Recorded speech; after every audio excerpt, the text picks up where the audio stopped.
my girlfriend calls me in the morning. It was like 7 a.m. and she lives up in Seattle, and she's like, oh my gosh, like, I didn't know Sandy Lake was doing that well. Like, you sold your design to Target. This is crazy. And I was like, no, I didn't. And really, truly, I didn't know anything about big company stores copying these small brands. Like, not even on the radar. Like, we are small pickings. And sure enough, I like dropped everything I was doing. I put the tank top on, which was probably the smartest thing I ever did. And I ran into Target. I'm like messy hair, no makeup, like just went in, found the tank top, and sure enough, I mean, it was identical. And I'm not saying this is the world's craziest design. It's not. It's so simple. It's, white print on a black tank top. It's not rocket science, but it was pretty similar. All they had done is distress it a little bit. And so I asked this random lady who was shopping, I was like, hey, will you, take my picture? And she's like literally looking at me like I'm crazy because I'm wearing this shirt and I'm like holding this hanger. And you put a sad face on. Yeah, and I wasn't gonna smile, no way. And then, so I posted it online just to kind of like vent, I guess, because I wrote a letter and called corporate Target. That was like the first thing I did, and then I posted this picture. But you don't get anywhere when you do that. Like, obviously, they don't care. Or maybe they do care. It's a long process. But it blew up instantly, and within because I had about 4,000 Instagram. I had like 4,000 followers on Instagram at this time, which was not much, maybe even less than that, to be honest. And all these moms who I had built this community of people that, loved our shirt for about a year at this point and loved our story. We were very personal with our marketing, like sharing what we did and, our lifestyle.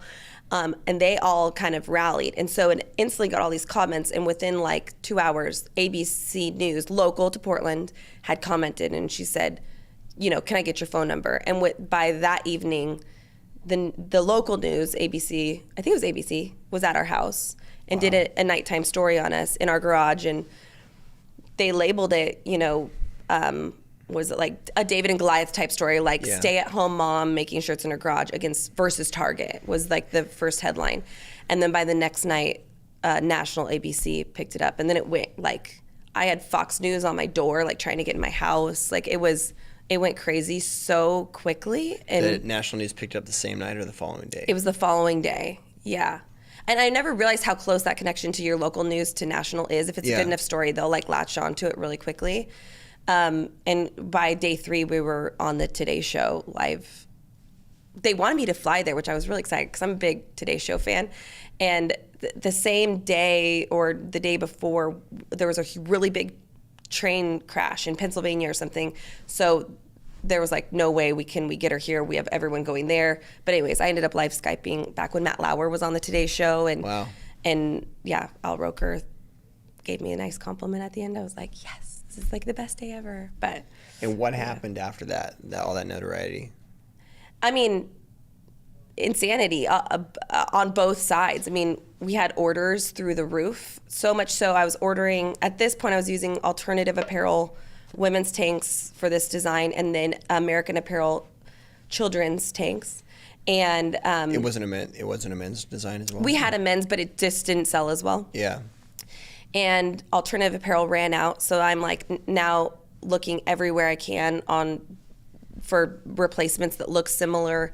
And so we sold a ton, but the flip side of that is, the trolls come out, and I was not prepared for the backlash that you also get from the other side of it. And so they went to some of my other designs and really criticized. And this is actually a really good life lesson, because I didn't have a copyright on this design, so I had really no leg to stand to fight this. I did somewhat try to fight it, but I had some other designs. Maybe younger kids don't know this now, but on the lollipops, they had this Indian or Native American, I guess now, but we called it as a kid, Indian shooting a star, was if you had that, you got a free lollipop if you brought it back in on your wrapper. And so I had that design, and he was shooting my logo. That was a shirt. And it's actually sold pretty well, and it was fun. And I didn't know that I was also copying somebody, so that got really scrutinized online as well. The ironic part is they didn't have a copyright for that either. It had actually expired many, many years ago, since it's so old. So I learned so much along the way. I ended up hiring a copyright lawyer out of Portland to just help me, because I was, so many people now were copying my design. It just was a mess. It blew up in the craziest of ways. It's still on Etsy. If you look around, people still sell that design. But which one? The America design. But I'm so glad it happened, because it changed my business model moving forward.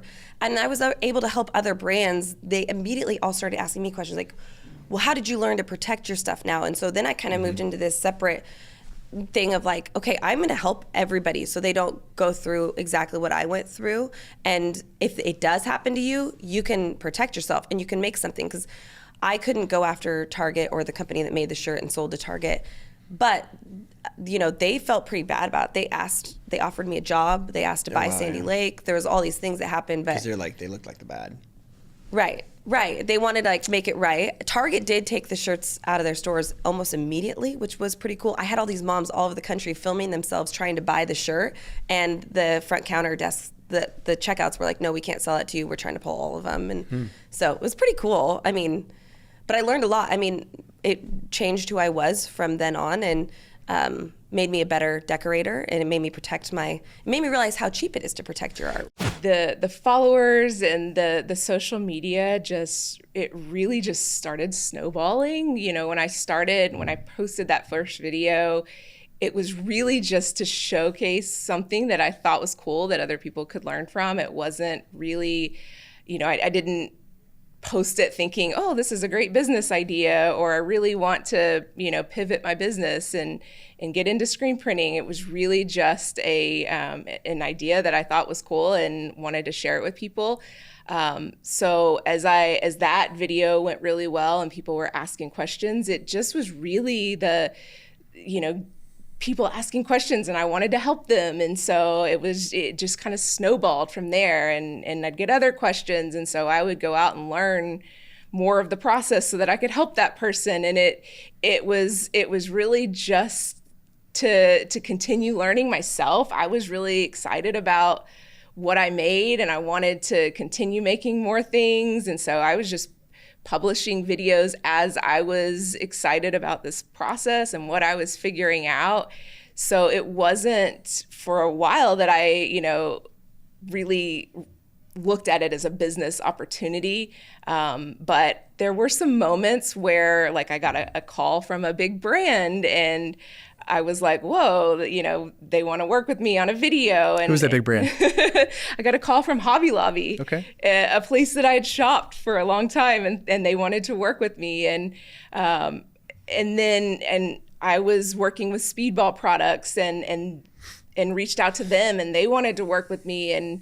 And those were moments where I was like, wow, there's some opportunity here to not only continue to be able to share educational content, but also be able to make money doing that, helping a brand promote their products, but also being able to share content that was helpful to my followers and be able to afford to do that.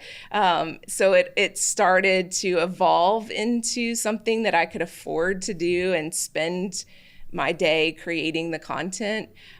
So as it really just kind of fell into my lap initially, because I was really just doing it out of just the joy of learning this process for a while. Sure. And then it really was building a community of people that were just as excited as I was in making this finished product.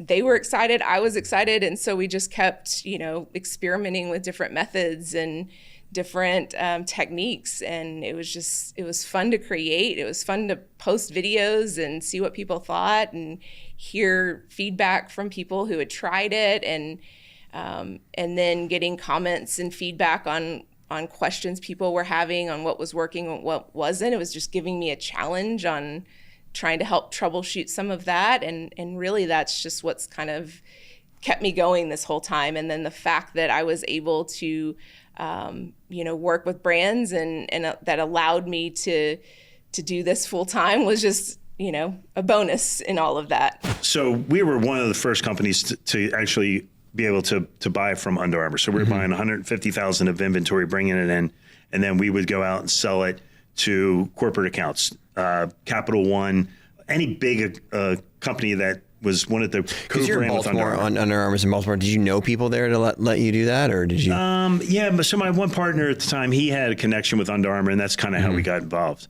It was Been out to the facility a few times. It's pretty awesome. yeah, it's pretty cool. I mean, Yeah. you got a guy in Baltimore who's like into Baltimore, which is awesome. Yeah. Right? So it was. So we did that for a number of years, and we were doing backpacks, and I had maybe 6 or 7 people and doing heat pressing with hat presses to do the backpack because it was the pocket that we were putting the logo on. Okay. And then I was doing football crap for the Ravens, like all the side hustlers that we would do on the street corners, we'd sell to them. And then we did one. Was that something? So you would like Ravens, not knockoffs, or like just kind of like Baltimore's awesome? Yeah, we like, would do designs like Who Let the Birds Out. Yeah. Like any theme that was like hot, that's what we did. Yeah. And then we did one that had was like a Ray Lewis thing and had foil, and we couldn't put the foil in the shirts fast enough because you print the shirts and then you use the foil release agent. Yeah, because Baltimore's been good for a long time in the football world, but they were really good back then. It was amazing. Yeah. I knew every street vendor on the corner. So you would sell them you would buy a shirt for what? What shirt would you put it on? G500. Okay. So Gildan 500, you buy that for like $2 or less. Yeah. And then you would sell it to a street vendor for how much? 9, 8, 9. Wow. So you're right there. You're making $6, $7, and $8 Yeah. a shirt. It was $7 phenomenal. a shirt. And they would sell it for how much? Anywhere from 15 to 20, Is that depending. still a business these days? It is. So you still have the vendors. Maryland Stadium Authority has really cracked down on who can be there and who can't. So you have to like buy a license to go sell these shirts to hawk them on the side. Yeah, you got to get a peddler's license, basically. Oh. But the I interesting. always thought about doing that. Like back, when I learned how to screen print, like, oh, what if, the Portland Trailblazers went to the championship? Unfortunately, they never did. Unfortunately, but Hey, look. like going out there and hanging your sign up and Here's the best part about football, right? Like I'm not a diehard sports guy. Like I like football, but I don't know all the players. I don't get into it, right? With other teams. But it brings out all the fair weather fans. Yeah. Right? And it brings out Super Bowl parties, playoff parties. Everybody needs a T-shirt. So it didn't matter. You're on a street corner, somebody's going to a party, and it's like, oh, shit, I need a T-shirt for the football game, right? Yeah. You grab a shirt, you wear it to the game, and you're good. The one shirt we did this promo years ago.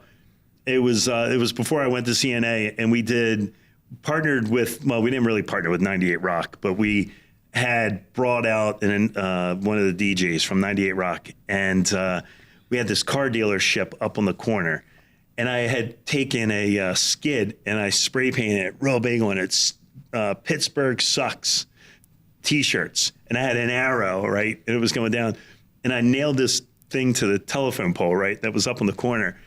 And it was Jerry Chevrolet, and the guys they're calling us like, you need to get this freaking sign down. This is ridiculous. Well, we had cars just coming down to buy Pittsburgh Sucks T-shirts. It was awesome.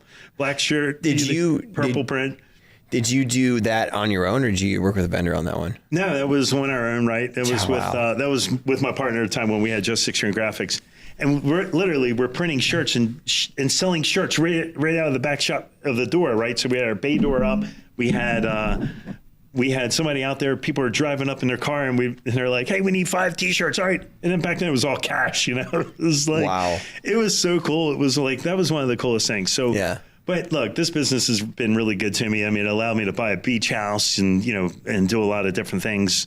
I've been doing it. I'm 51 years old, and I've been printing shirts since I was 19. Yeah. When I got into this industry. T-shirt, literally hustling T-shirts. Yeah. Any type of that. That's I've talked to a lot of people about that. I've obviously everyone sees that, but I've not really had a conversation with somebody that's been on the other side of making that happen. Because you're coming up with your own art, you're coming up with your own design. You're trying to skirt license law. It's something that people have to buy. You got to get your network going. It's a pretty cool little business. Yeah, look, not to skip off of the conversation with the Stampinator, but I've always been an artist, and I'll never forget when my father was like, hey, look, where are you going to go to college? And I was like, I'm just going to print shirts. I'm going to do artwork. And he's like, what the hell? You need an education, right? You need a business degree. So I didn't do any of that, and like I said, it's been good. I would say the whole embroidery industry has evolved. It has not It has grown. It has not shrank. People would think, oh yeah, textile industry is not going so well in the Western countries. I would say it is evolving a lot and is changing a lot. But staying, like you say, on the basic technology, bobbin thread, a top thread, a needle that combines them both. And still today, whatever crazy thing you will hear out there, smart textile, charging your phone with your pocket, or, sitting in your car seat being heated, it's all like the same technology, It's always a needle going down, maybe with a conductive thread that might charge your phone, or a copper wire that heats your seat, but the technology stays always the same. It's always a needle, a thread, fixing something. And now this is something that I found very interesting, that I, even more than my already layman understanding of embroidery, was this idea that there's in fact so many other applications of embroidery that are almost unseen even. And so this whole smart textiles realm is something that we've heard about in screen printing for sure, and have seen different, I think generally everyone's starting to see a little bit more introduction of smart clothes and things like that, lights and other features in wearable clothing. But it seems like, again, the machine itself, the actual machine is fairly unchanged, even with all of these newer media going through, or different threads, different types of materials you're trying to apply to a textile. And so when we first started talking with ZSK, we started learning about what it is that actually ZSK itself is doing in this realm to take, to move from dumb textiles to smart ones. Yeah, exactly. We make sure we have a machine that lasts you for long on one side, but also to alter or change with your demands. So we have a lot of customers, even if we only take like the creative, garment, fashion industry, as an example, you can always retrofit your machine with like sequins, or with cording, or with glass beads, or even charging your phone from one day to the other, Wow. It's all possible in one machine. People don't have to come back, buy a new machine. They, contact us and ask us, how does it work? And we say, oh, you need this and this on top of your machine, or you need just 2 days of training with us, and we show you how it works. So we have a lot of customers that have one machine. Maybe they've even bought it secondhand from somebody else because they last so long, and they always manage to somehow match it to what they want to do. And if you just take this, creative industry, it's just so many things. Like even customers don't know what they can do with it, and how their business can evolve. So they maybe have in mind, oh, I have the vision, I want to embroider hats. Cats? And then cats. I want to embroider cats. I can do cats. Totally don't embroider your cat. Don't, please, out there, don't embroider your cat. Go for it. You would then come up, they would like contact me, I don't know, a couple of months later, and they want to do like 3D foam, or they want to, I don't know, light up the hat by like, doing like circuit boards. It's crazy. Like you can, and it's really exciting to see how people use the machine, and how they are using the machine for their vision. And it's not like at some point you're growing out of your machine. The machine is somehow by your side, and by your side with your business, let's say. Like, are you serious? Like, you're going to quit? And I was like, yeah. And he was like, what the heck are you going to do? And I was like, I'm going to be an artist, man. And he was like, what? And I was like, yeah, I'm going to be an artist. And it was funny because he didn't know anything that I had already built. Like at that point, my studio was already at like 5,000 square feet. Wow. Like we had like a full team, I think of like 16 people under the team. And like, the team eventually grew to like 32. And the crazy thing about that team was it was like none of us were getting paid. It was all about like the mission and the movement of what we were trying to do. But yeah, I ended up quitting. And then that's when the real work started to begin. Like, and I had to start learning the business of screen printing. That's when I think at that point I had already watched like all the videos you released at that point. And then I started watching all like the Printavo or Bruce's videos or that they had out on that point later. And I was just like, got obsessed. Yeah, I like that you kept your day job for like 5 years into the business, into learning it. And that's something that Damon John of Fubu said, that he did a really good section of a book and podcast with Guy Raz, like, don't quit your day job. And when I'm talking to new business owners, new screen printers, and they have a good day job, that's what I recommend, because it's like, it actually allows you to build your business like it should be built versus like you doing every single part of your business. Oh yeah. So if you have that day job that you have a salary, you have benefits, and you can build this business, you can hire people, you can give them responsibilities that they have to do when you're not there. It really is the best way to 100% to build a business. I don't personally believe in regrets at this point in life because, like I said earlier, like I feel like it's all a build up and like one story.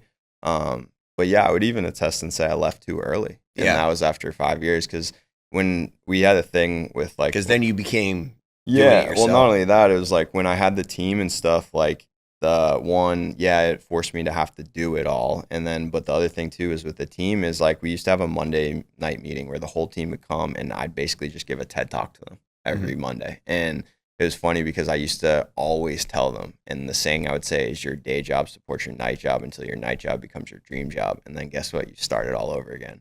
And I had gotten away from my own saying where I was just like, all right, well, there's no day job and night job, which was the perfect balance. It was like, it's an all the time job. Yeah. And it's like, holy crap. And I think you're absolutely correct. And like, I went through that where it's like, you don't have that separation. So what ends up happening is like, not only do you get overconsumed by the full everything, but you also start to lose yourself as a person because you don't have that separation that allows you to get out of it, you know? So, I make the joke now, it's like, now I have a bunch of day jobs, but my night job's still self-made, you know? Yeah. And it's crazy. Once I switched to that mentality back to that, I've seen way more growth in organization with everything. Yeah. Yeah. Did you ever think of other products before Print Grip, I guess? No, I've thought about products after Print Grip, you know, that are still in the screen printing industry. But that was the first product that I would say I created. And just oddly enough, it wasn't even a product that I thought was going to ever be a product. It was literally just the solution to a problem that I wanted. And that's really how it came to be. I really wasn't thinking it was going to go any farther than the press that I was running. So what was the problem? And how did you then come up with the solution? Yeah, so the problem was just the story. I'll tell you how it began. I guess it's easier to bring it from the beginning. Back in, it was 2020, late October, early November, super heavy fleece week at the shop. And, you know, every night we're running hoodies all day. At the end of every shift, we're ripping the pallet tape to start the next day fresh. Or we're coming in the next morning, ripping it, starting fresh again. And I think it was like by Thursday, we had already, and we had two presses, we had already taken the sheets off 4 or 5 times. And after just doing hoodies that long, it's you know, they're bulky, they're big, you know, you're getting to the end of the week and you're exhausted, and the last thing you want to do is we got to do the pallet tape again, you know. And we knew we probably had to do it. We had probably had to do it 2 or 3 more times by Friday. And so it was like just late at night, and I was like, all right, what else is out there that's going to eliminate this process? Because we're losing time, you know, it's costing us, you know, time is money clearly, and we're losing all this time. We're exhausted. No one wants to do it. No one's happy to do it. And so we just start looking around for another product. What's gonna fix this problem? And, you know, we've had experiences with similar products, I would call them, you know, which is your dual tack and, you know, different adhesives, you know, your sprays and your water base and different than, you know, your web and your mist. When you were at that time, what were you doing? What was your go-to? So we had already converted over from sprays to water base. Okay. So we had already experienced those. We had tested dual tack. Even with that, you know, it would run for a bit, and then we'd still go back to adhesive on top of it. Yeah. So you know, just coming to the realization that there wasn't a product out there that, in my mind, could do the job. And so I just kind of start putting a list together of what properties are needed to make this work. And those properties are, you know, you need it to be tacky, so there's an adhesive part of it. You need a durable material because you're going to, you know, get chemical on it. Because if you get ink transfer, you're going to have to clean it. So, you know, tackiness, longevity, chemical resistant. And so I just start searching, and I first started searching in the screen printing industry. You know, it's got to exist, because screen printing has been going on for how long, and we're still using glues. You know, you could probably go back to the first screen print, and the guy was like, "Well, let's use glue," and then the last person that used it was like, "Let's just keep using glue." And so I had to start looking outside of the screen printing industry to start looking at materials that had these properties. And I start coming across, you know, gels. And there's, of course, there's so many different formulas of gels and this and that. And, you know, just starting to dial in, these properties can be made in this material, trying to find a source of that material, and then testing that material, and then trying to figure out how can this be manufactured to suit the need for screen printing. And over months of, you know, testing and sampling and trying to dial in this and that, you know, I came across the very first product, which was white, was just medium tack, and then just start running it in my shop, and then I start showing people. Okay, so you came up with we have changing platen tape, spray, all that stuff on fleece, especially sucks. I'm gonna try some other stuff. What other things do you try? And tell me some of those stories of like were they failures? Did they kind of work? Did they From print grip? No, or like trying to experiment with something other. Yeah, products? those, as you led to the path of like, I'm gonna find these gels, I'm going to these things, like what? Yeah, so to get to the point where I actually found a gel that worked, you know, there was other like